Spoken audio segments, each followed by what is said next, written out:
तो बहुत बहुत स्वागत है आप सभी का आपके अपने यूट्यूब चैनल आरजीएस में।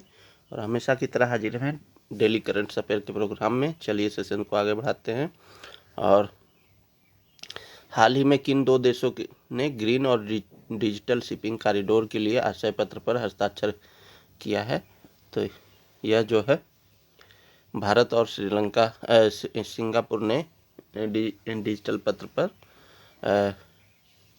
आशय पत्र पर हस्ताक्षर किया है। किसके लिए? ग्रीन और डिजिटल शिपिंग कॉरिडोर के लिए। अब इससे होगा क्या कि जो ग्रीन हाउस गैसें हैं उसके उत्सर्जन में भी कमी आएगी।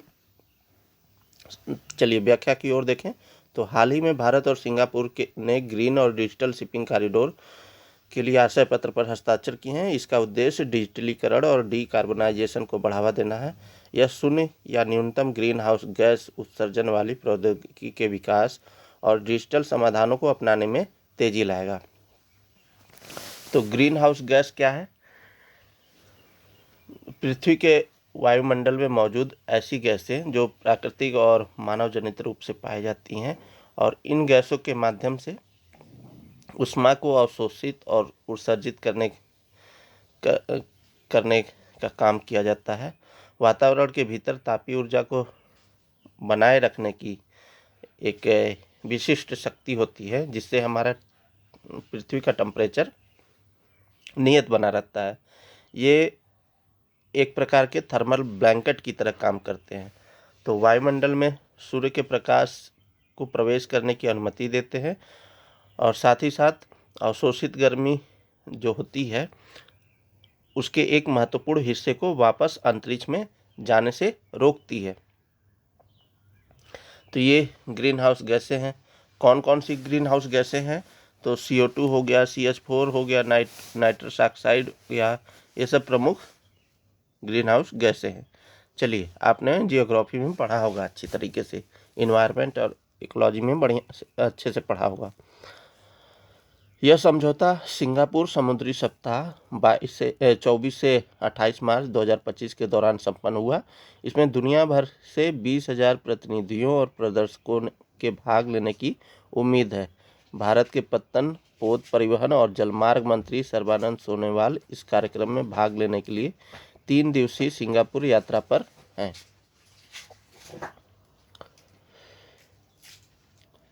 चलिए अगले प्रश्न की ओर बढ़ें तो शिशु वाटिका पहल के संदर्भ में निम्नलिखित कथनों पर विचार कीजिए। यह पहल 5 से 6 साल के बच्चों को प्री स्कूल शिक्षा प्रदान करने के लिए किया गया है। इसका उद्देश्य बच्चों को गुणवत्तापूर्ण शिक्षा देना और उनके भविष्य को सशक्त बनाना है। तो शिशु वाटिका पहल क्या है? तो यह पहल 5 से 6 साल के बच्चों को प्री स्कूल शिक्षा प्रदान करने के लिए है और साथ ही साथ इसका उद्देश्य बच्चों को गुणवत्तापूर्ण शिक्षा देना और उनके भविष्य को सशक्त बनाना है।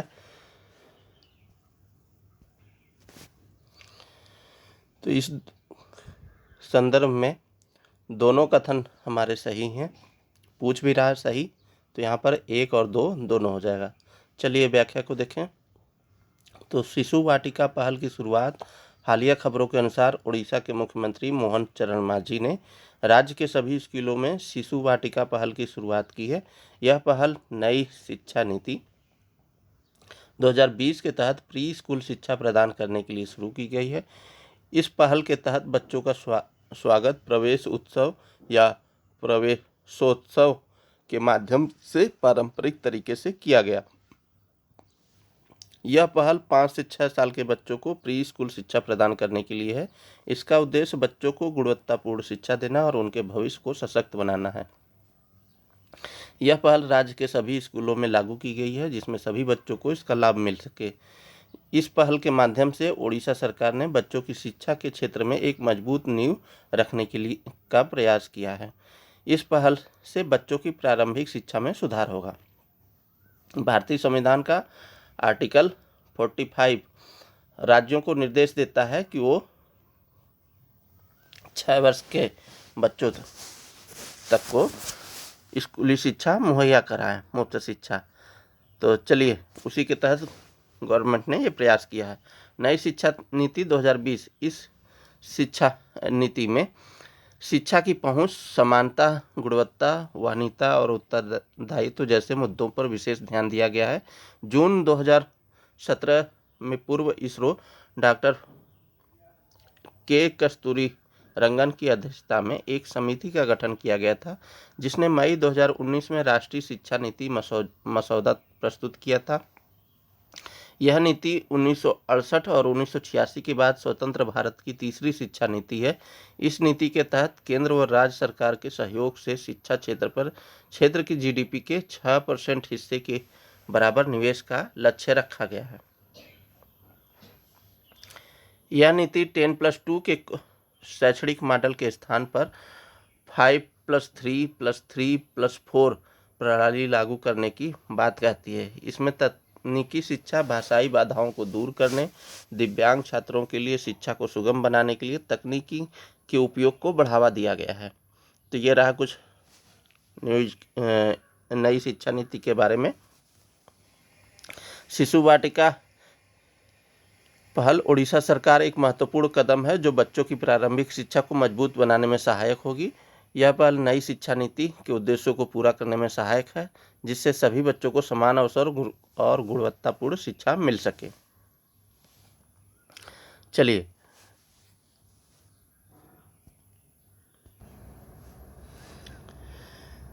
तो हरून इंडिया रिच लिस्ट 2025 के अनुसार एशिया के अरबपतियों की राजधानी का खिताब टोक्यो ने जीता है। हरून ग्लोबल रिच लिस्ट 2025 का 15वां संस्करण था। तो पूछ क्या रहा है, कौन से कथन सही हैं? तो यहाँ पर आपको बताते चलें कि जो ये टोक्यो है, ये राजधानी नहीं बना है, बल्कि चीन बना है, और चीन का संघाई बना है। और हरून ग्लोबल रिच लिस्ट 2025 का 15वां संस्करण है, ये ऑप्शन सही है। तो यहाँ पर राइट आंसर बी हो जाएगा। चलिए व्याख्या को देखें। तो हरून ग्लोबल रिच लिस्ट 2025 के चीन का शहर संघाई मुंबई को पीछे छोड़ एशिया में अरबपतियों की राजधानी बन गया है। HCL टेक्नोलॉजीज की रोशनी नादर दुनिया की शीर्ष 10 सबसे अमीर महिलाओं में शामिल होने वाली पहली भारतीय महिला बनी है। भारत ने संयुक्त राज्य अमेरिका और चीन के बाद दुनिया में तीसरे सबसे बड़े अरबपतियों वाले देश के रूप में अपना अरबपतियों वाले स्वामित्व स्थापित किए हैं। तो सबसे पहले जो है अमेरिका है, USA, फिर चाइना है, फिर इंडिया है अरबपतियों के मामले में। दुनिया के टॉप 10 सबसे अमीर लोग बाहर होने के बावजूद भी मुकेश अंबानी एशिया के सबसे अमीर आदमी बने हुए हैं। दुनिया के अरबपतियों की कुल संख्या 2442 थी, जो पिछले साल के मुकाबले में 163 बढ़ी है। हरून ग्लोबल रिच लिस्ट 2025 का 15वां संस्करण शंघाई स्थित हरून इंस्टीट्यूट द्वारा 27 मार्च 2025 को जारी किया गया था। पिछले साल चीन की राजधानी बीजिंग पिछड़ गई और एशिया के अरब राष्ट्रपतियों की राजधानी बनने वाली इस साल तीसरे स्थान पर खिसक गई है। 92 अरब उद्यमियों के साथ शंघाई एशिया की अरब उद्यमियों की राजधानी बनी हुई है, जिसके बाद बीजिंग 91 और मुंबई 90 अरब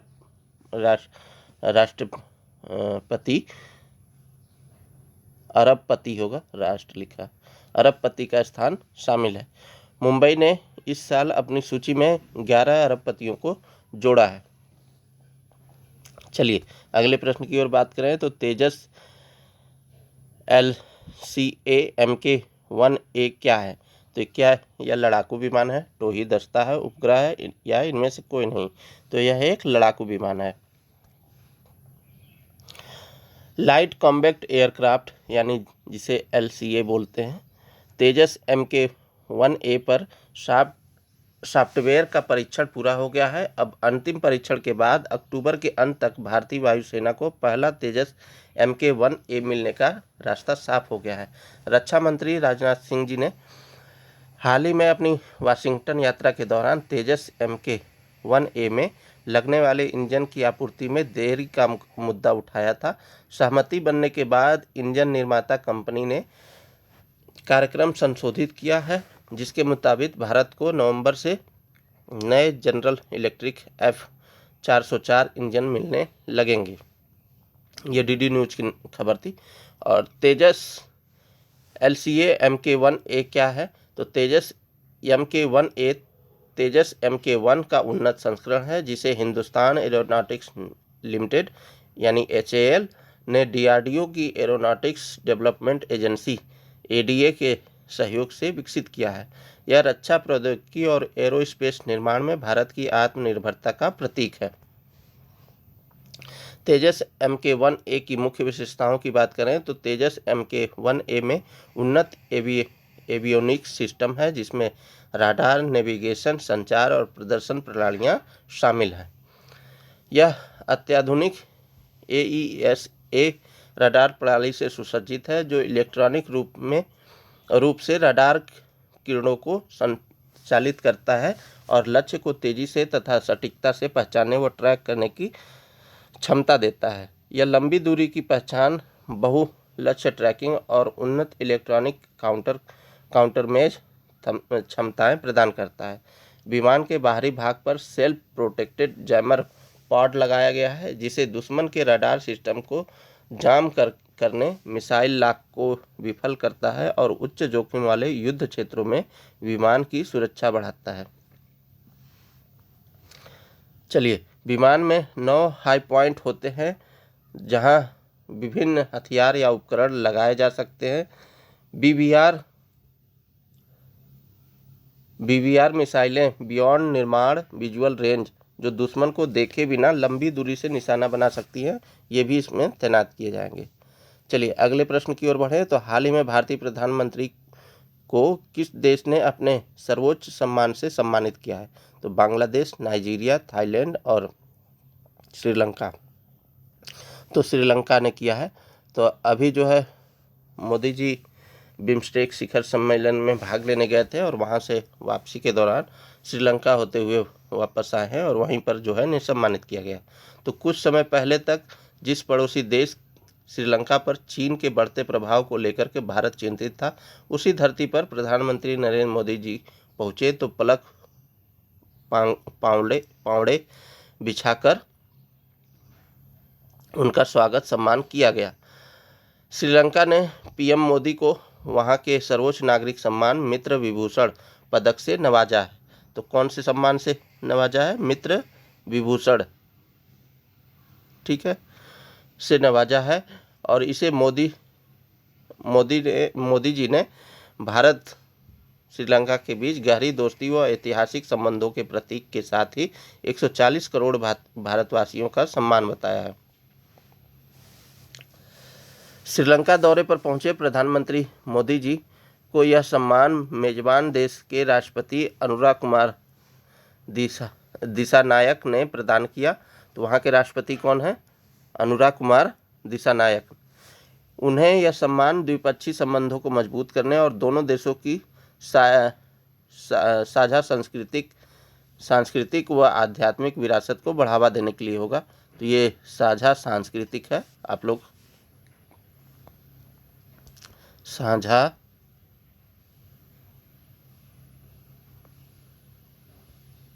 सांस्कृतिक व आध्यात्मिक विरासत को बढ़ावा देने के लिए किए गए विशेष प्रयासों को देखते हुए दिया गया है।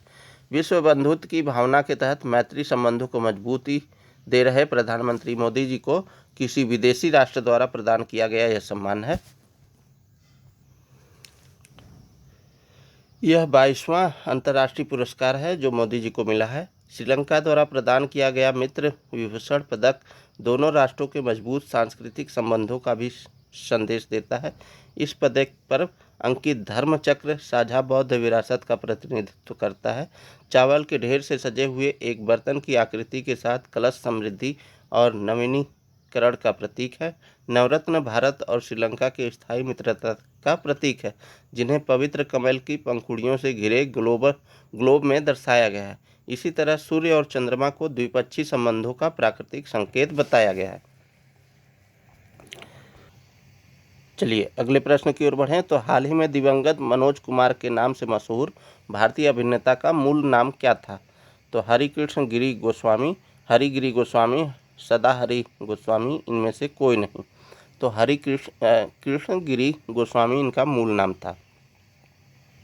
तो मनोज कुमार, इनका जन्म हरिकृष्ण गिरी गोस्वामी के रूप में हुआ था और 24 जुलाई 1937 को हुआ था। इनकी मृत्यु अभी फ़िलहाल में ही हुई है 4 अप्रैल 2025 को, और पूरा बॉलीवुड गमगीन रहा। हिंदी सिनेमा के भारतीय अभिनेता, फिल्म निर्देशक, पटकथा लेखक, संगीतकार और संपादक थे। वे भारतीय सिनेमा के इतिहास के सबसे सफल और बेहतरीन अभिनेताओं में से एक थे। वे राष्ट्रभक्ति से सम्मानित फिल्मों में अभिनय के लिए जाने जाते थे और इसी कारण उन्हें उपनाम भारत कुमार मिला था।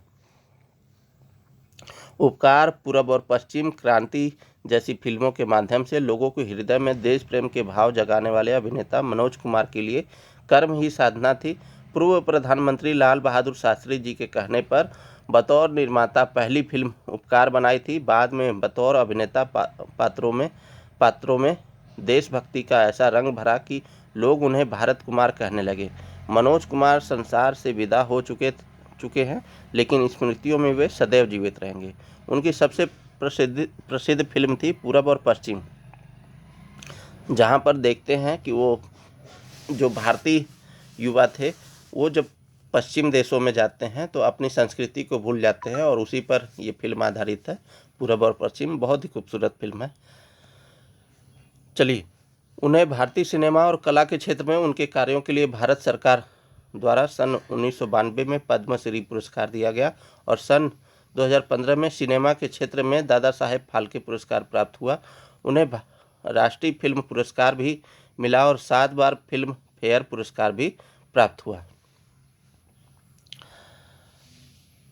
मनोज कुमार जी का जन्म ब्रिटिश भारत के उत्तर पश्चिमी सीमांत प्रांत में एबटाबाद में एक पंजाबी हिंदू ब्राह्मण परिवार में हुआ था। उनका जन्म के समय नाम जो है हरिगिरी गोस्वामी था। जब वे 10 वर्ष के थे तब विभाजन के परिणाम स्वरूप उनके परिवार को जांदियाला हेन्स खान से दिल्ली विस्थापित होना पड़ा।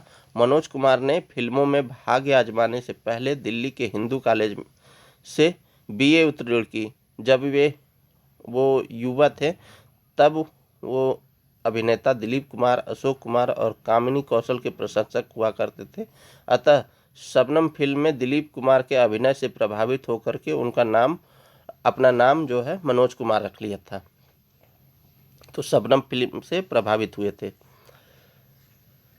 अन्य पुरस्कार भी उन्हें दिया गया है, जैसे 2016 में दादा फाल्के पुरस्कार, 1999 में film fair life time achievement, 1995 रोटी कपड़ा और मकान के लिए सर्वश्रेष्ठ निर्देशक का फिल्म फेयर, 1992 में पद्मश्री सम्मान, 1972 में शोर फिल्म के लिए सर्वश्रेष्ठ अभिनेता का फिल्म फेयर, 1968 में उपकार के लिए राष्ट्रीय फिल्म पुरस्कार और उपकार के लिए ही सर्वश्रेष्ठ फिल्म निर्देशन, संवाद लेखन, कहानी के लिए फिल्म फेयर ये पुरस्कार मिले थे। तो ये था दोस्तों डेली करंट अफेयर का प्रोग्राम। उम्मीद करते हैं आप लोगों को पसंद आया होगा और चैनल को सब्सक्राइब कीजिए, अन्य लोगों तक भी शेयर कीजिए। मिलते हैं किसी नेक्स्ट वीडियो में, तब तक के लिए बहुत बहुत शुक्रिया, बहुत बहुत धन्यवाद। जय हिंद।